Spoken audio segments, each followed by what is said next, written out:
In the stock market, Jamaica is down while Trinidad and Barbados are up. Founder and lead consultant at The Fifth Element, Ms. Rachel Sadasi, talks sustainable development and business strategies.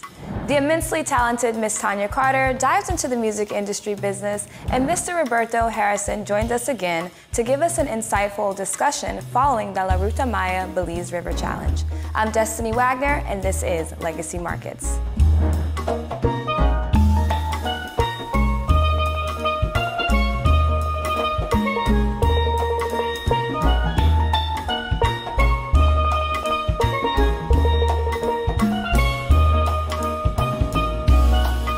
Good night and welcome to Legacy Markets. I am Destiny Wagner, your host for the newest source for intelligent and unbiased coverage of money, business, and the economy at home and in the Caribbean region.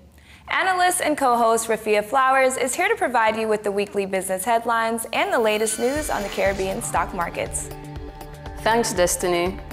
The Jamaica Stock Exchange experienced a 1.53% decrease from the previous trading week. The top winners were Epley Limited, 7.75% preference shares, up by 16%, and Key Insurance Company Limited, up by 12%. The losers were MPC Caribbean Clean Energy Limited, down by 25%, and Mayberry Group Limited, down by 14%. In their headlines, the Jamaica coffee farmers have experienced a $6.42 million Belize loss in coffee crops as a result of persistent rains.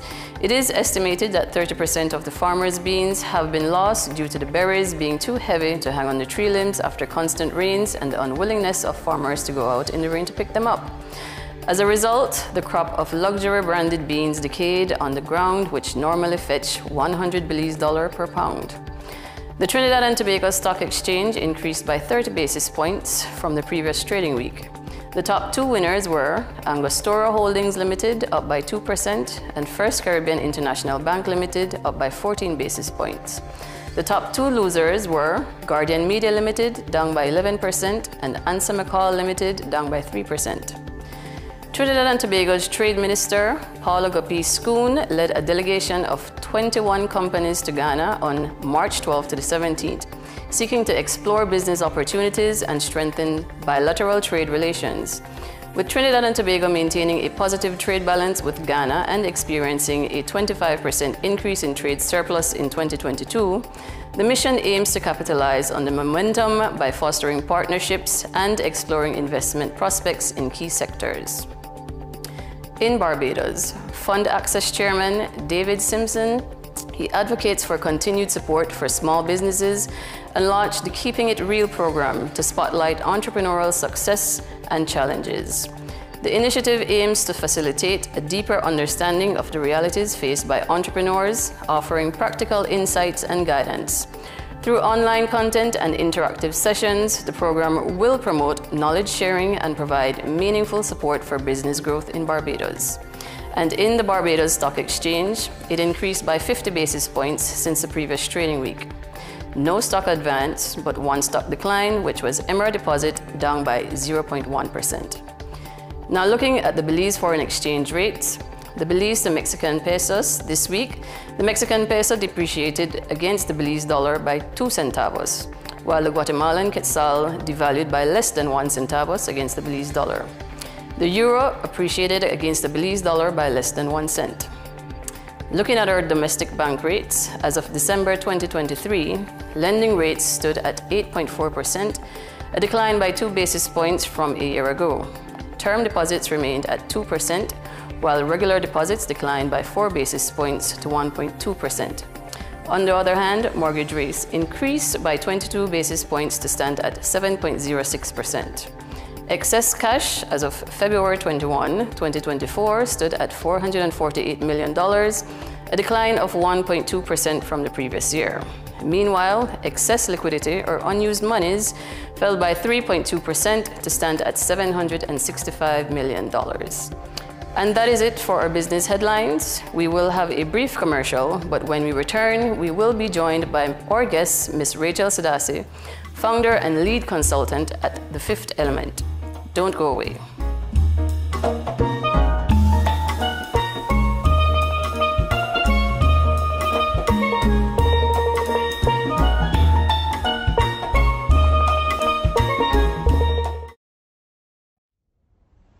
Legacy Fund will change Belize from small-scale municipal improvement projects to national infrastructural advancement. Unsightly playgrounds, derelict buildings, unsafe bridges, poor housing choices will become a thing of the past.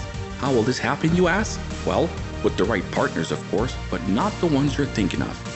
Legacy is not looking at traditional financial institutions.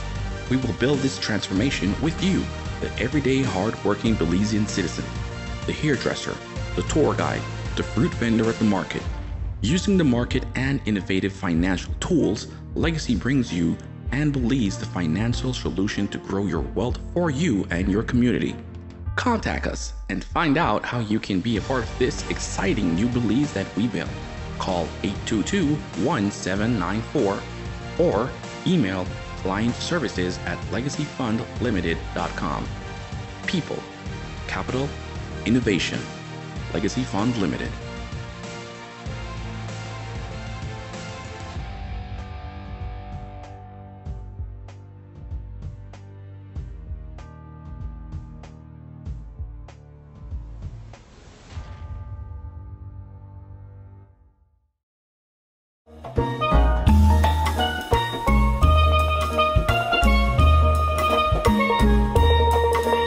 Welcome back. It is our distinct pleasure to welcome Ms. Rachel Sadasi, founder and lead consultant at The Fifth Element, a consultancy dedicated to integrating sustainable development into business strategy.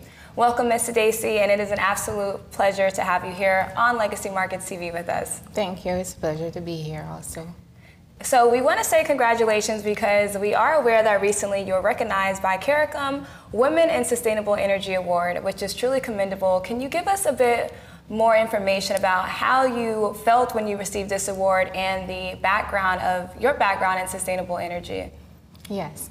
So the CARICOM WISE initiative, it seeks to recognize and highlight the work of women in the sustainable energy sector across the region of the Caribbean.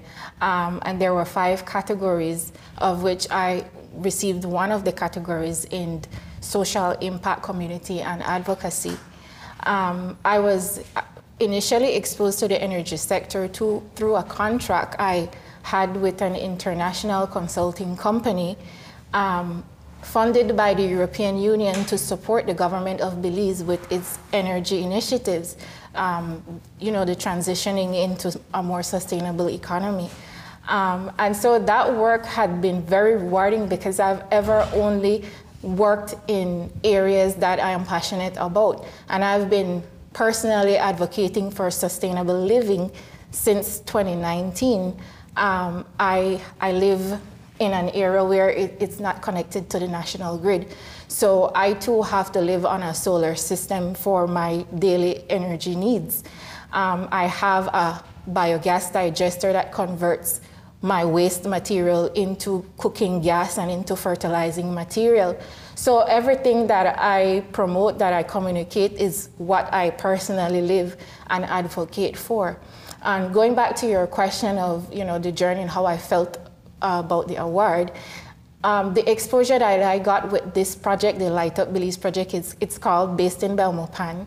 The team leader has been a tremendous mentor in terms of giving exposure to the regional stakeholders in the energy sector, like the Caribbean Center for Renewable Energy and Energy Efficiencies. And it was one of the employees from the ministry, of which I collaborate with on a regular basis. Kayla Gabriel, she prompted the nomination last year, November, and I was quite surprised to get the notification earlier this year. So I will be attending the Caribbean Renewable Energy Forum next month. It's Earth Day. Yes. At the end of April to receive that award in person. So yes, I'm very excited about it. As you definitely should be, and on behalf of Belize, congratulations once more.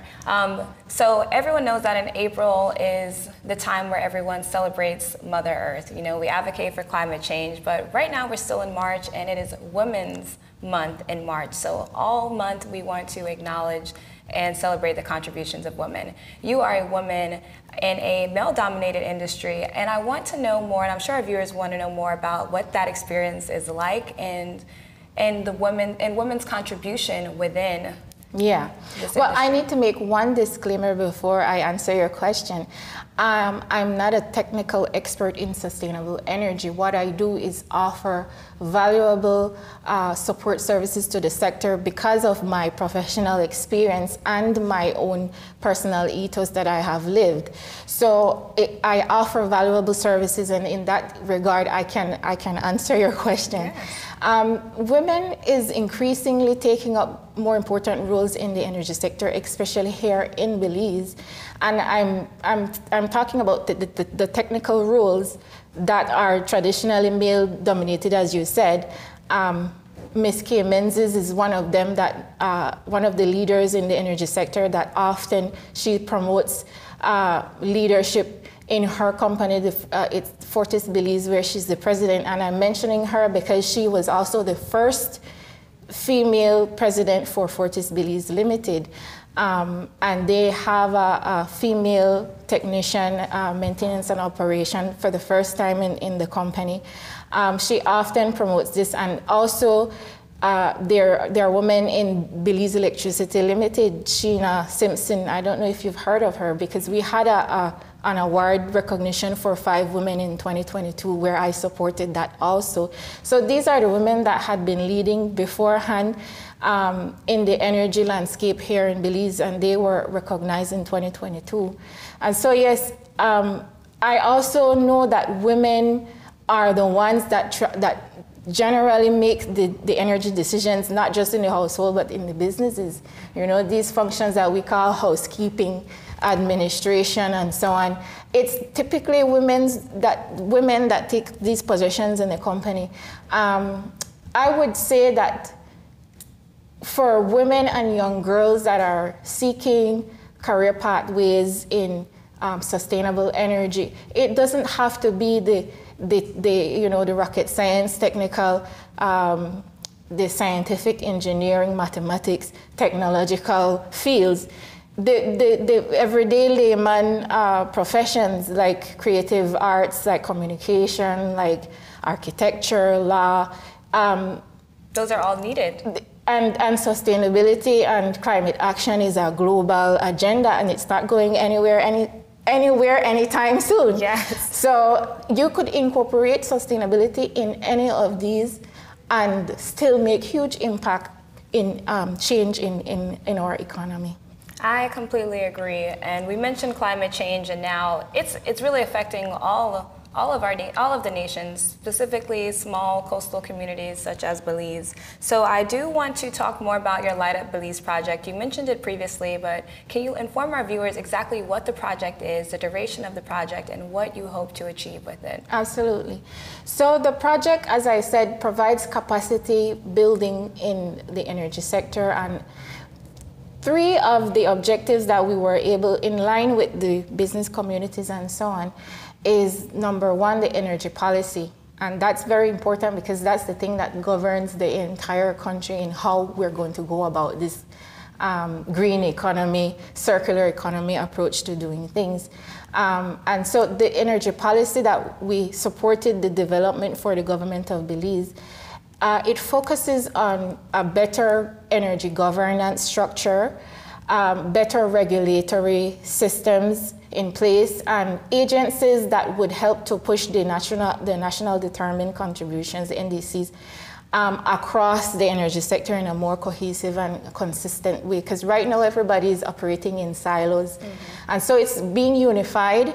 And also the energy policy is also promoting energy security, where we want to increase our local sources of energy, that we're self-production of energy, indigenous sources and renewable energy sources, so that we don't have to import as much as we're doing right now. And I think we're doing good overall over the Caribbean community. That leads me to my next question, though. Aside from outsourcing resources and goods, what are some other key challenges that we tend to face, and what are some opportunities when it comes to adopting sustainable business practices? Okay, so I think that businesses, they do want to make that shift But it's a little daunting because you can't make confident decisions when you're not so informed. It's a new arena. It has a lot of teething problem when you're trying to integrate these REEE technologies into your existing system, your existing business operations. And the startup cost, the initial investment cost is huge, but the rewards on a long-term basis is very good. You have to look at the life cycle of your business, and then you will see the benefits there.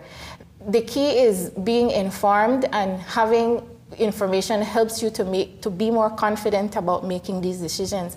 One of the objectives that I did not mention that the project is doing is where we teamed up with the University of Belize to develop an energy center where we can support not just the education sector, but also business communities to come and learn how can you streamline your operations to incorporate energy solutions so you could reduce on energy consumption, and then thereby there's social, economic, and environmental benefits there for the entire community. I think that is amazing because, like you said previously, a lot of businesses, they're unaware. A lot of humans and everyday individuals, they're unaware. So it's great that you have partnered with the university to educate them and inform them of the different options that they have. Unfortunately, our time is running out here today, but we do want to know if you have one last message or any message you would like to convey to our viewers. Every decision is an energy decision. And I like to approach being a non-technical person in the sector. I like to approach it from a human perspective because electricity is a means to an end, and the end is really the social impact. Whereas you and I want to live better in this world. We want to live more, enhance our quality of life.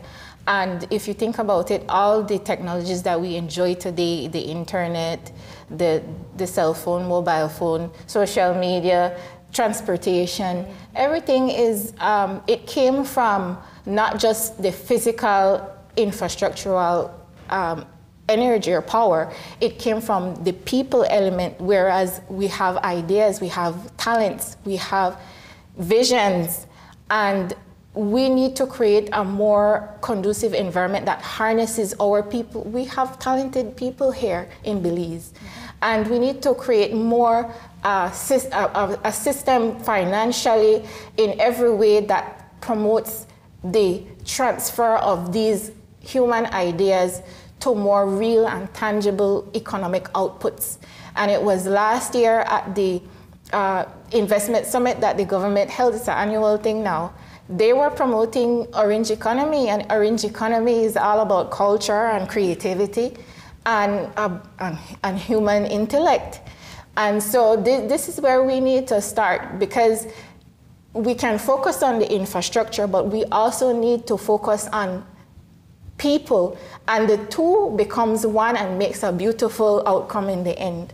So that's the area that I am passionate about. When I communicate these things, I want to sell a vision and get the buy-in so that together we can make a difference in Belize. Well, that is one of our mottos here at Legacy Markets. But thank you so much, and once again, congratulations, and we look forward to rooting for you and cheering for you every step of the way. I'm sure this is only the beginning for you and your career path. So thank you so much for joining us here today at Legacy Markets.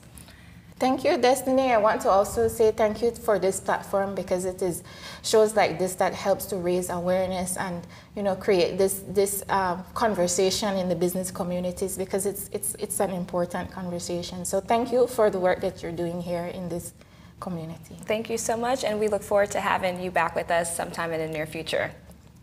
And to our viewers, stay tuned, as we'll be joined shortly by the dynamic musician, Miss Tanya Carter, who is ready to share her journey and musical inspirations with all of us. Stay tuned.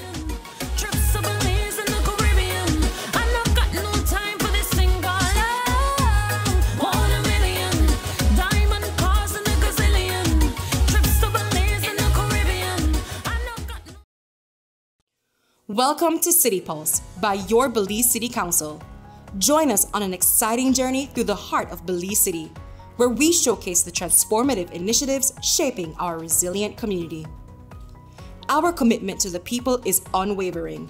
and our city's progress is built on solid foundations. At the beginning of this year, we pledged to rehabilitate 90 streets. Proudly, we've completed 71 streets, or 36,431 linear feet, which accounts for an impressive 78% of our commitment. The Council has made significant progress. Among these, 23 have been concreted, 26 have undergone rehabilitation using the chip and seal method, and an additional 22 streets have been further enhanced, being filled or topped up with materials such as hardcore or all-in, demonstrating our commitment to improving our city's infrastructure. But we're not stopping there. We've identified 41 more streets that need our attention. We are projected to meet 100% of our 90-street commitment 2 months ahead of schedule, accounting for an unprecedented 54,829 plus linear feet of road rehabilitation completed within the last 10 months. This transformation is fueled by a $6.9 million budget allocation, with 59% coming from municipal papers, 41% from the Council's operations, and support from our valued partners. Stay connected with City Pulse and witness the journey of a brighter, more connected Belize City. We're committed to your future. This People's United Party City Council is always about the people.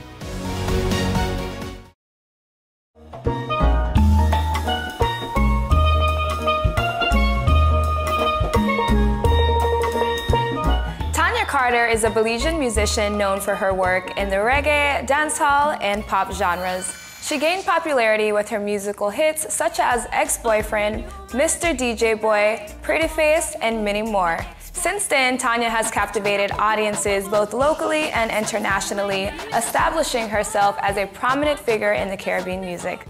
Ladies and gentlemen, it is our esteemed pleasure to introduce the very talented Tanya Carter. Welcome, Tanya. Hi. Thank you guys for having me. Thank you for taking time out of your busy schedule to join us today. But our first question is, as someone deeply connected to Belizean culture and music, can you share with our audience a bit about your journey from Belize to where you are now in your music career? Well, I really don't want to date myself, but it's been probably over 20-something years I've been in the music industry. And, I started off going to an extremely amazing school, shout out GPS, Grace Chapel, Grace Primary.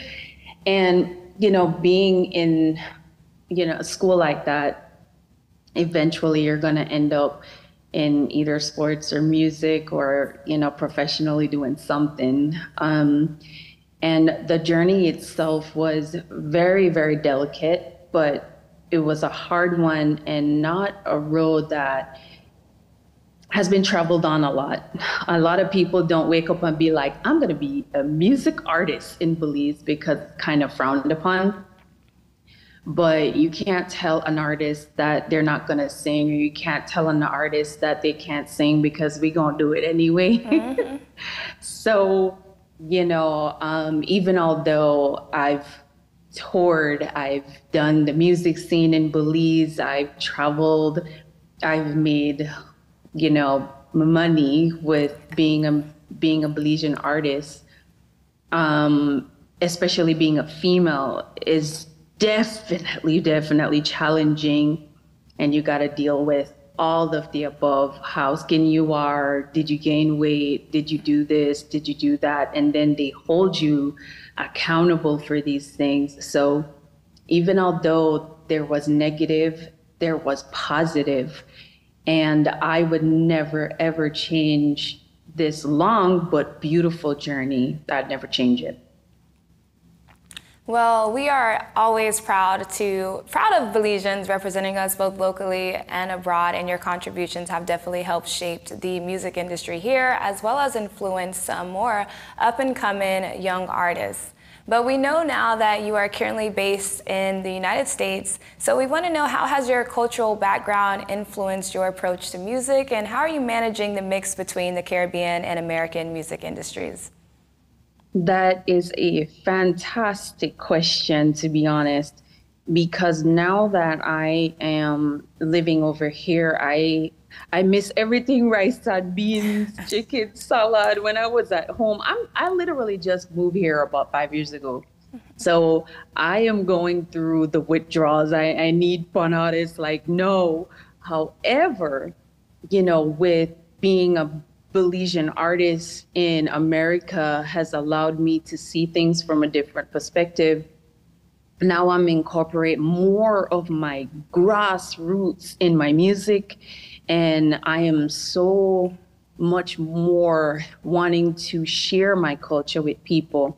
Every time I get somebody to listen to me, I tell them how proud I am to be a Belizean and, be a Belizean artist at the same time. But I am an artist first, and I am Belizean. And so everything that I do, I believe, is kind of like the rice and beans in my music, if you will. So with this new venture, this new projects that I'm coming out, I am getting involved because I live in Dallas, by the way. And so I'm getting, the yeehaws in it, and I'm getting cultures from the Afro world. Also just going real deep in the roots by seeing I have some stuff up my sleeve with a couple Garifuna artists. So I'm just very ecstatic to be in this new chapter of my life and my music. So you mentioned that you have a new project coming out. We definitely want to hear more about that, but also want to know, do you have a team right now? Is there anyone that is helping you, like a manager or an agent, or are you doing everything independently? Oh, no. When I was younger, I wanted to do everything on my own. I thought I was it, baby. Okay. And now I'm like, oh, hell no. Please hand that over to my manager. I have a manager. His name is Alex Ayuso, and I have an entire team. I have a road manager. We call him Fatman Garth. And I also have an extension of my team. I have Bauza, and also I have my UK connection as well. So honestly, it's a team effort.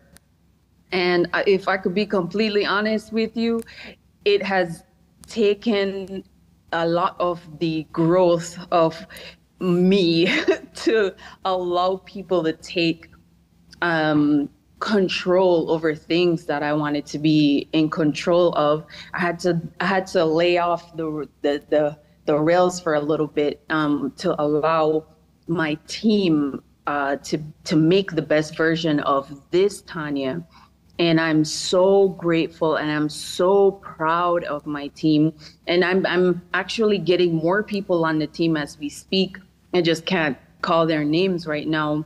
But the team, the core team, which is Alex and Garth and Boza and even Shabs, have allowed me to really hone in on what I'm about to do. So I'm nervous, but at the same time, I'm very excited and feeling very blessed of what's to come. Well, congratulations on having a team. I interview several artists, and a lot of them also struggle with wanting to do everything and manage everything because of that lack of trust. And I want to say, sometimes within the Caribbean, we are naturally hyper independent, and we don't want to rely on people or delegate tasks, but that is a sign of growth, and I want to continue to wish that for you. But speaking of hyper-independency and you wanting to do everything alone at first, are there any other obstacles that you have managed to cross, or any milestones that you want to mention? Yeah, I mean, there's plenty. Whenever you have to deal with anything, you're going to deal with separation of being an artist and versus being a businesswoman. The music business is nasty. And whenever you're an artist, you tend to just want to be focal in just doing the artist thing and be pretty and be cute and focus on certain things, which I do believe that has allowed me to just focus on just go be an artist. But I had to learn contracts, and I had to learn how to just be completely engrossed into the music, into the business aspect of it. Thinking about how am I going to present myself this time? How am I going to evolve, or how am I going to, what am I going to do differently than the last Tanya? Like when I did the version of Tanya, which is the ex-boyfriend Tanya, she's completely different than this Tanya. And so it becomes the whole game has changed.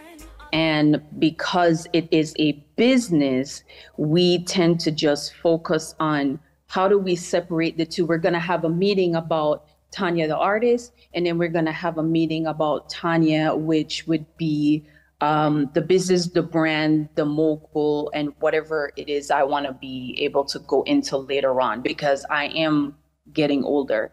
So those are the aspects that I'm dealing with right now. And, eventually I'm going to need, to maybe sign a baby Tanush or something, Bully Queen the second. I know that's right. So to all our viewers that are watching, where can they stream your music, on which platforms, and how are they able to connect with you? Oh, that is very, very easy. Most of my stuff is I Am Tanya Carter. You can find my music. My brand new single is Don't Let Me Down. I did it with the producer Boza, and we're very excited about things to come. And you can find it on YouTube. You could find me on Instagram. You could find me on Facebook. And I'm even trying with the TikTok thing, but I mean, it's so hard. No, I've definitely been seeing your TikToks, and you've been doing a great job keeping up with the TikTok trends. So definitely don't worry about that. We do want to congratulate you once more on your latest single, Don't Let Me Down. That has been creating quite a buzz, so congratulations. And our final question, Ms. Tanya Carter, is do you have any advice for young musicians out there, artists, or even entrepreneurs who are struggling right now to pursue their passion? Wow. And advice, I'm going to pretend like I'm giving advice to somebody that I'm seeing in front of me that is like a younger Tanya. My thing is, don't ever quit. Don't ever stop. If you want to take some time off, take some time off when you've already established yourself. Don't try to, start, stop. Consistency is key. Being completely honest, there's a lot of missteps in what I feel that I should have done, but I had to refocus a lot of my attention and my path to where I am right now. Get a strong team. Get people that believe in you and know some type of business, even if it's not in your business. I mean, talking about business wise, like complete business, that know how to run a couple people. Get people that are going to believe in you and not feed you information that you want to hear. You need to hear hard stuff. I remember when I first started, man, people will be like, nah, that flop. That no sound good.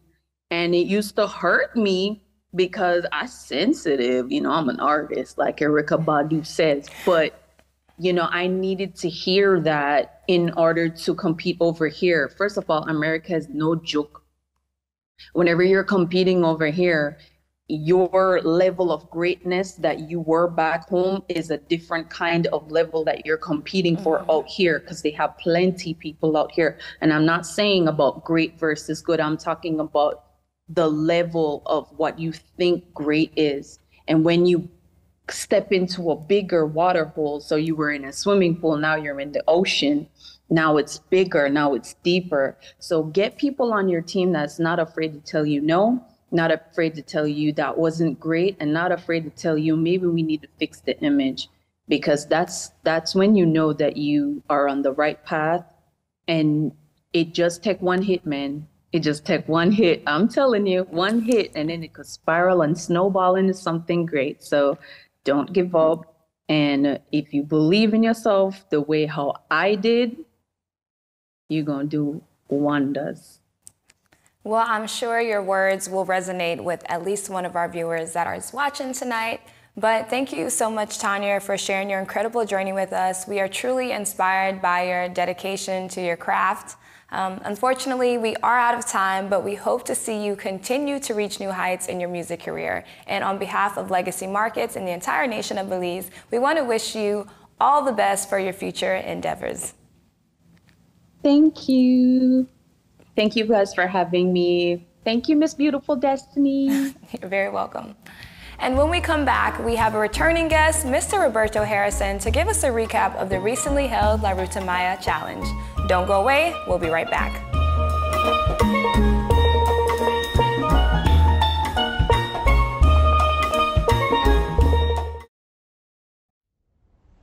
Legacy Fund will change Belize from small-scale municipal improvement projects to national infrastructural advancement.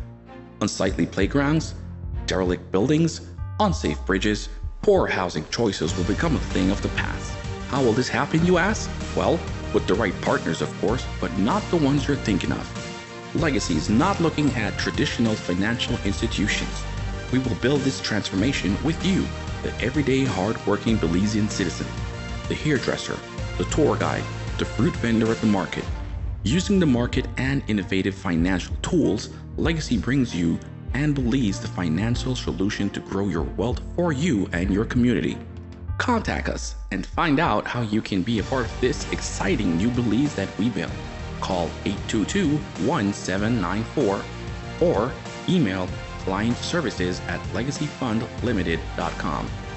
People, capital, innovation. Legacy Fund Limited.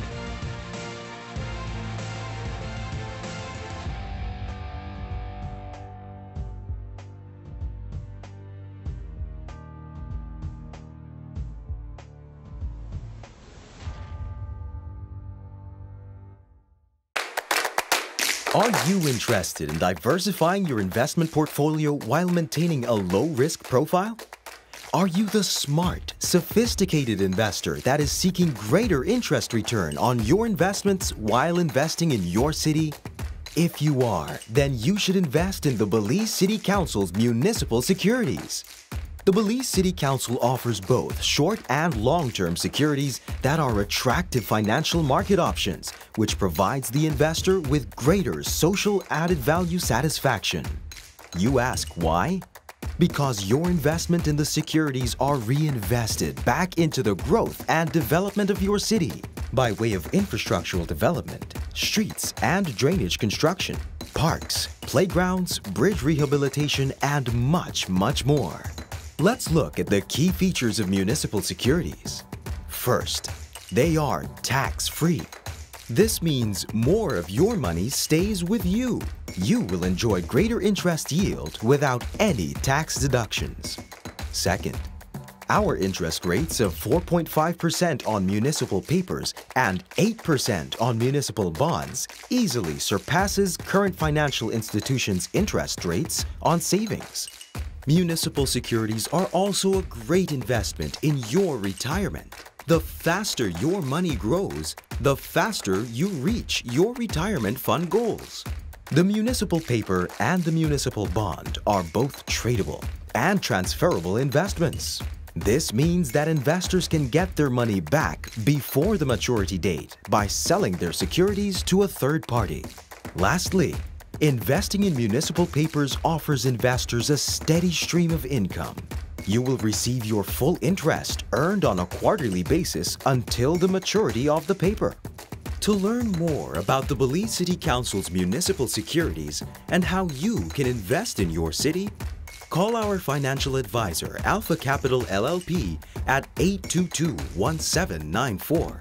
Email at securiestrade1@alphacapital.bz or give us a call at 227-3073. Your Belize City Council, always about the people.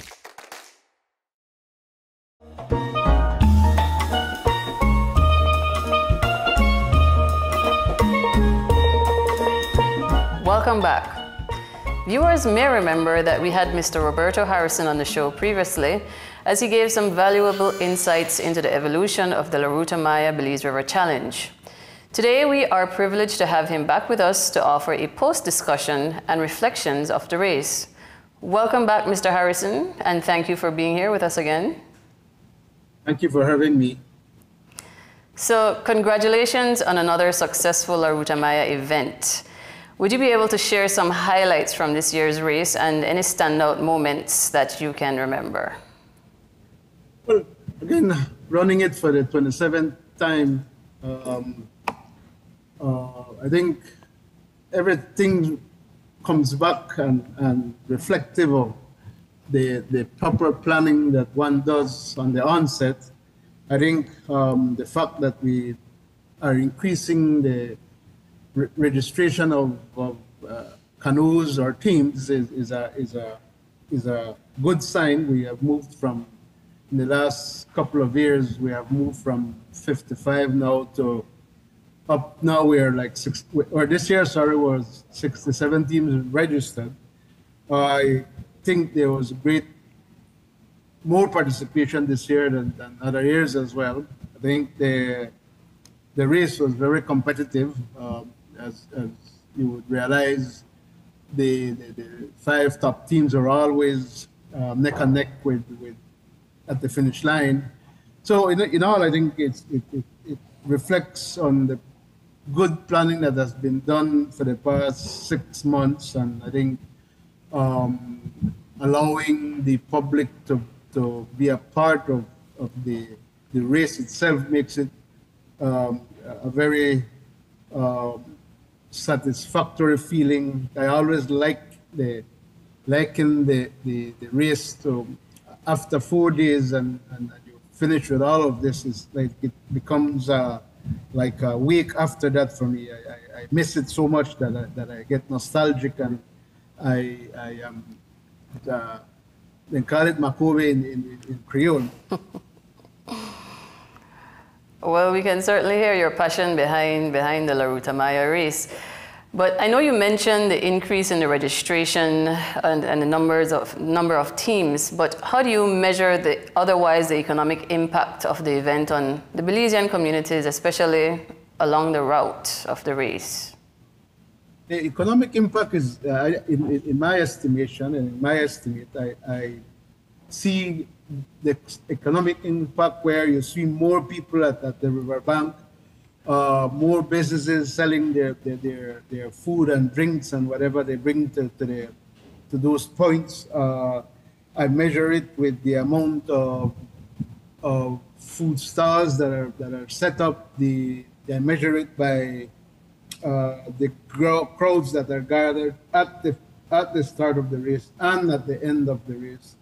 On all of the activities that surround around the communities that we go through. So I think this year marked again. You see that bigger fund base falling, that bigger service team falling, following the race funds itself being more involved with the teams. So I think we at least we saw more of that this year. So for me, a great success. Okay. So as the event continues to gain momentum over the years, how do you ensure that it remains true to its roots while also evolving to meet the changes and any needs and expectations of the participants and the spectators? I think we have to maintain this momentum and to have a greater, perhaps we need to have a greater partnership with the communities along the road. Basically because I think we have, in some ways, over the years, lost that dialogue, that effort from both sides, from the planning side and from the community side in creating perhaps more awareness of the history and culture of the Belize River. I think we need to partner more closely with creating awareness of the environmental issues along the route. Garbage is one of them. The water quality needs to be raised. So that I think we need to get re-involved, if I can say that, with the communities along the Belize River to keep that momentum going and to keep the rest of the people that follow this race on the 4 days. Okay, excellent. So can you discuss any future plans or developments for La Ruta Maya that maybe aim to enhance its economic and social impact in Belize? I think one of them is clearly beyond the 4 days event that we can, and when we look at the team, it's more than just a race, that we can integrate all of those issues and challenges, the environment, the culture, the history, have a better, like I said, integration of those activities. We want to look at how we can have a greater international participation that takes its own marketing and its own approach. We perhaps would have to reach out to sports magazines, to other similar events outside of Belize, to be able to have perhaps a larger involvement from an international standpoint. From a national standpoint, I think, yes, there's greater opportunities. We want to look at again, involving more families in the race. We want to perhaps even create a category for youth. And when I say youth, 8-year-old to 12-year-olds as a category of itself. And so we're looking at those as possible ideas.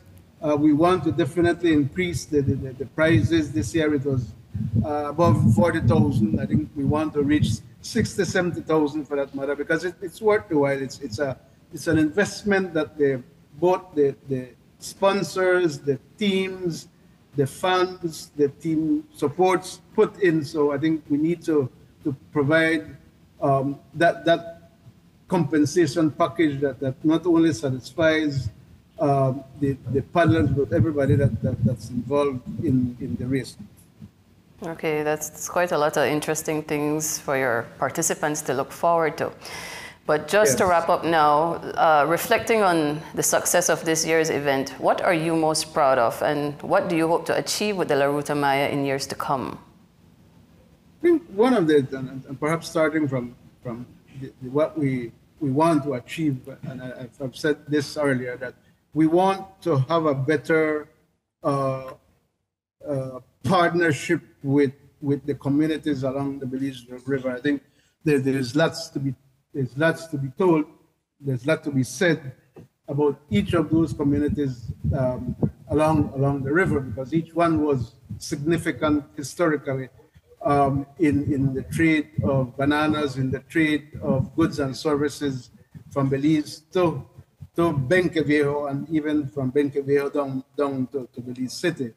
I think we definitely want to have greater support from the business community, and both small and large business owners. I think we had a good representation of various small and large businesses this year, and again, the participation of the public at large is very crucial.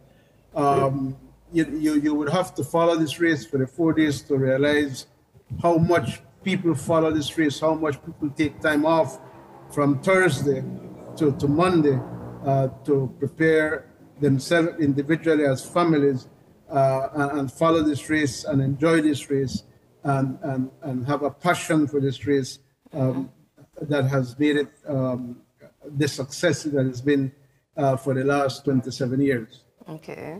Well, we are certainly looking forward to seeing how the event continues to flourish, especially under your guidance. So we are wrapping up, but thank you so much, Mr. Harrison, for joining us again on this topic. And thank you for having me on. Okay. We will be right back.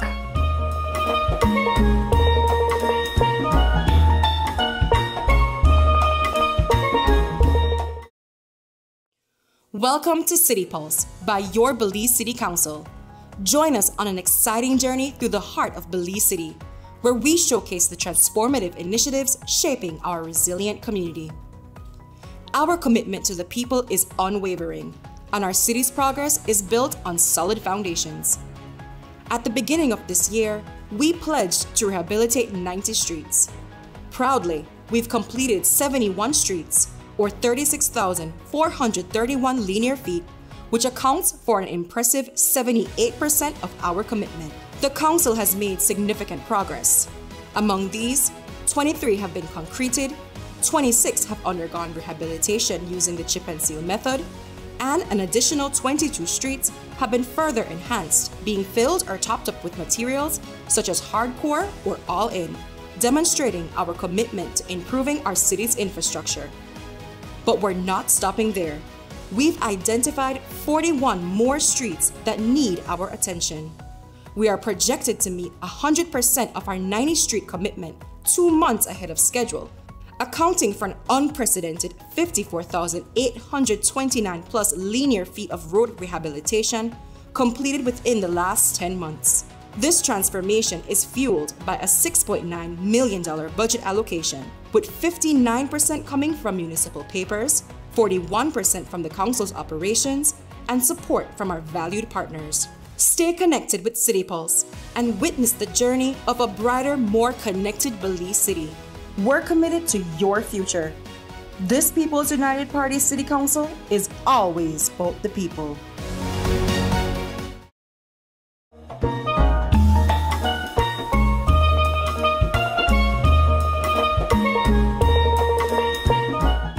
That's it for today's show. Remember to join us weekly on Tuesdays at 7 p.m. for another episode of Legacy Markets. For now, we want to say good night and remember, together we create a legacy of a better world. Bye!